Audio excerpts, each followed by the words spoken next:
Hello guys, welcome back. कैसे हैं आप सब? मैं आशा करती हूँ आप लोगों ने मेरा प्रीवियस वीडियो देखा होगा जिसमें मैंने चैप्टर 10 बताया था। तो अब हम आगे बढ़ते हैं चैप्टर 11 की ओर। पिछले चैप्टर में हमने देखा आन्या और श्रुति की बातचीत में आन्या को श्रुति से बहुत से ऐसे सवालों के जवाब मिले जो सालों से आन्या के मन में थे और वो उन सवालों के जवाब नीरव से मांगना चाहती थी, लेकिन उससे पहले ही नीरव की मौत हो गई। अब आगे शुरुआत करते हैं चैप्टर 11। आन्या घर पहुंचती है और सीधे गौरव के कमरे में जाकर दरवाजे की कुंडी लगा लेती है और फिर गौरव की तरफ मुखातिब होकर पूछती है, तू जानता था नीरव की मौत के बारे में? तू तो बहुत खुश होगा। इस पर गौरव कहता है, आपने ही तो बताया था दीदी। वैसे अच्छा ही हुआ जिसने भी ये किया, मैं तो बहुत खुश हूँ। आप भी अब सब भूलकर आलोक से शादी कर लो। कितना पसंद करते हैं वो आपको। इस पे आन्या हैरान होते हुए बोलती है, कौन आलोक? नीरव से तकलीफ थी तो किसी भी ऐरे गहरे से शादी कर लूँ। नीरव और मैं सालों पहले अलग हो गए थे। तू क्या जानता है नीरव की हत्या को लेकर? बता मुझे। गौरव एकदम सकपका के बोला, मैं कुछ नहीं जानता, बस इतना जानता हूँ कि वो चला गया और आपको भी उसे भूलकर जिंदगी में आगे बढ़ना चाहिए। आन्या को गौरव की आंखों में दर्द साफ दिखाई दे रहा था। वो गौरव के पास जाकर उसके गले से लगाकर उसके बाल सहलाने लगती है। आज आन्या डर रही थी, उसके सामने कुछ ऐसा ना आ जाए जिसके लिए वो तैयार नहीं थी। उसने धीरे धीरे गौरव से पूछना शुरू किया, अच्छा तो तुझे नीरव पसंद नहीं था, इसलिए तुझे अच्छा लग रहा है कि वो अब जिंदा नहीं है? इस पर गौरव एकदम बोला, अरे नहीं दीदी, वो मुझे बहुत पसंद थे। आप कितने खुश रहते थे उनके साथ। वह तो मेरे होने वाले जीजू थे। याद है आपको दीदी, हम तीनों कितनी मौज मस्ती करते थे। आपको भी तो बस पढ़ाई पूरी करते ही उनसे शादी करनी थी। आप दोनों ने एक दूसरे को छोड़ दिया, लेकिन मैंने तो उनको जीजू मान लिया था ना। इसलिए मैंने उनको कितनी बार समझाया कि दीदी आपका इंतज़ार कर रही है जीजू। मैं उनको मनाने बहुत बार गया, लेकिन उन्होंने मेरी बात सुनी ही नहीं और उन्होंने शादी कर ली। उस दिन भी मैं उनको समझाने ही गया था। मैंने उनसे घर चलने की थोड़ी जिद क्या की, उन्होंने मुझे थप्पड़ मारा और कहा मेरी शादी हो रही है, मेरा पीछा छोड़ दो। गौरव यह बोलते हुए रोने लगा और उसने आन्या को कस के अपनी बाहों में भींच लिया। आन्या गौरव को अपनी बाहों में भरते हुए उसके चेहरे को ऊपर करती है और उसके आंखों में आंख डालकर गौरव, उसके बाद क्या हुआ? बता ना, नीरव ने जब तुझे थप्पड़ मारा तो तूने क्या किया? गौरव आन्या की बात को अनसुना कर अपनी ही धुन में जैसे बोले जा रहा था, दीदी मुझे सब पता है आपके साथ क्या हुआ है। मैं बच्चा नहीं था। आपके साथ उस दिन हवालत में जो हुआ, आपको जो अबॉर्शन करवाना पड़ा, आपने जो आत्महत्या करने की कोशिश की थी, कुछ नहीं भूला दीदी। मैं सब सब ध्यान है मुझे। आपका वो पूरा दिन रोना, वो मान जाते तो कुछ नहीं होता ना दीदी। उन्होंने हम सब की ज़िंदगी ख़राब कर दी। दीदी आप मेरे सब कुछ हो। आप इतना तकलीफ में थे, मैं सामान्य ज़िंदगी कैसे जी पाता? गौरव की बातें सुनकर आन्या को अपने पर शर्मिंदगी होने लगी थी। वो अपने दुख में इतनी खोई हुई थी, उसे पता ही नहीं लगा गौरव पर क्या बीत रही थी। उसे याद आया कैसे अचानक गौरव की स्कूल में परफॉर्मेंस ख़राब होने लगी थी।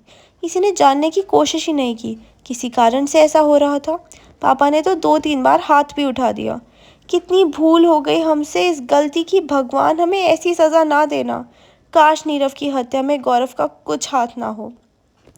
फिर संयत होते हुए आन्या ने गौरव से पूछना शुरू किया, गौरव ठीक है, तू समझाने गया और नीरव ने तुझे थप्पड़ मारा, लेकिन उसके बाद क्या हुआ?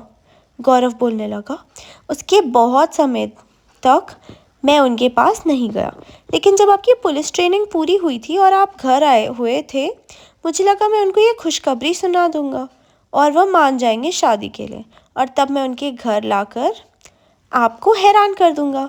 लेकिन जब मैं गया तो मुझे पता लगा उन्होंने तो सच में किसी और से शादी कर ली थी। यह बोलते हुए गौरव की आंखें फिर भर आई और गला रुंध गया। आन्या को समझ नहीं आ रहा था वह क्या करे कि जिससे सब सही हो जाए।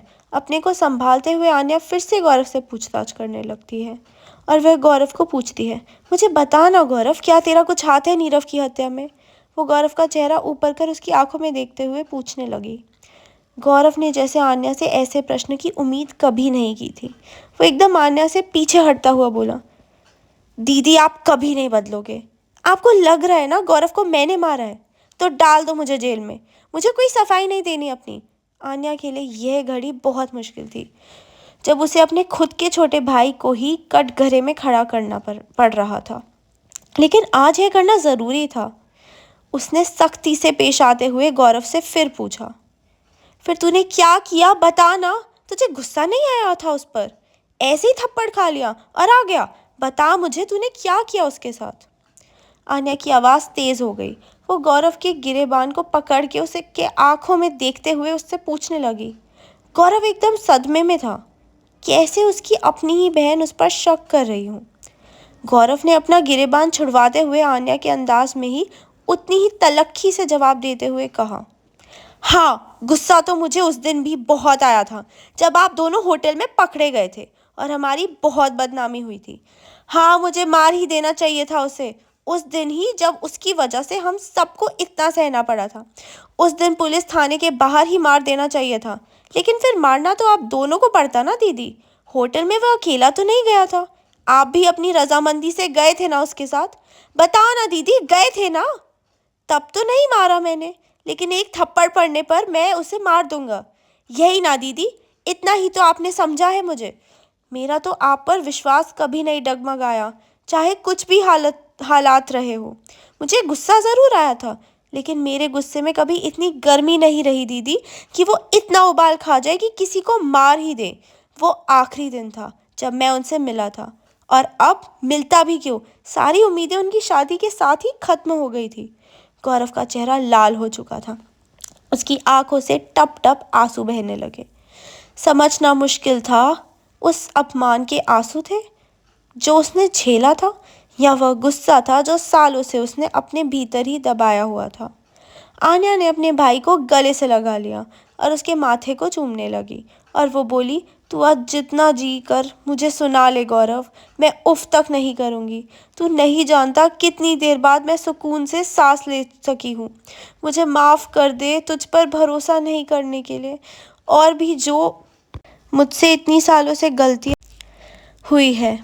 लेकिन अब और नहीं, मैंने सब बिगाड़ा है, मैं ही सब ठीक करूँगी। तो यहाँ होता है चैप्टर 11 समाप्त। मैं आशा करती हूँ आपको पसंद आया होगा। अगर आप दोबारा ये सोच रहे कि इसके आगे अब क्या होने वाला है, तो देखते रहिए मेरे साथ चैप्टर 12 और बने रहिए मेरे साथ मेरे इस YouTube चैनल पे। तब तक के लिए मैं लेती हूँ आपसे विदा।